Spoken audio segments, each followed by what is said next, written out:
Hello viewers, BD পাক ঘরে আপনাদের সকলকে স্বাগতম। আমার আজকের রেসিপিটি হলো বুন্দিয়া।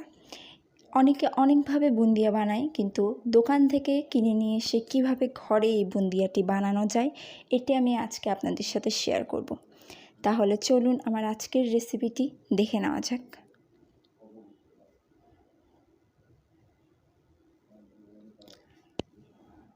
এখানে আমি প্রথমে চুলায় কড়াই বসিয়ে নিয়েছি। এবার আমি এখানে জল গরম করতে দিব। এখানে 2 কাপ জল দিয়ে দিয়েছি।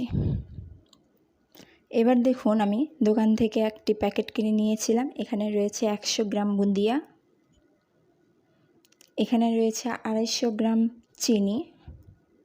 জলটা আমাদের ফুটে উঠলে এই পর্যায়ে আমি চিনিগুলো ঢেলে দিব।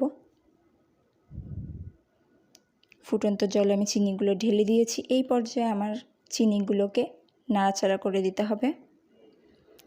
চিনিগুলো সম্পূর্ণভাবে গলে গেলে এবং জলটা এরকম করে ফুটে উঠলে এর ঘনত্ব বুঝে আমি বুন্দিয়াগুলো সব জলে দিয়ে দিচ্ছি। ভালো করে নাড়াচাড়া করে দিচ্ছি। এখন আমি বুন্দিয়াগুলো ঢাকনা দিয়ে দিব। এখানে ভালো করে গরমে বুন্দিয়াগুলো জলগুলো টেনে নেবে। এই দেখুন, ভালো করে সবগুলো বুন্দিয়া ফুলে ডাবল হয়ে গেছে।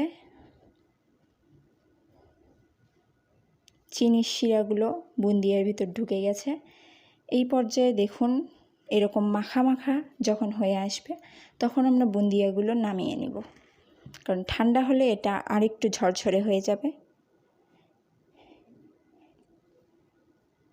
এখানে আমি প্লেটে বুন্দিয়াগুলো নামিয়ে নিচ্ছি।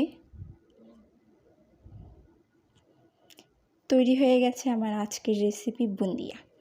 বুন্দিয়া সকলেই খুবই পছন্দ করে, বিশেষ করে ইফতারে এই রেসিপিটি বেশি করা হয়ে থাকে। আপনারা সকলেই অবশ্যই এই রেসিপিটি বাসায় ট্রাই করবেন এবং ভালো লাগলে আমার চ্যানেলটি সাবস্ক্রাইব করে আমার পাশে থাকবেন।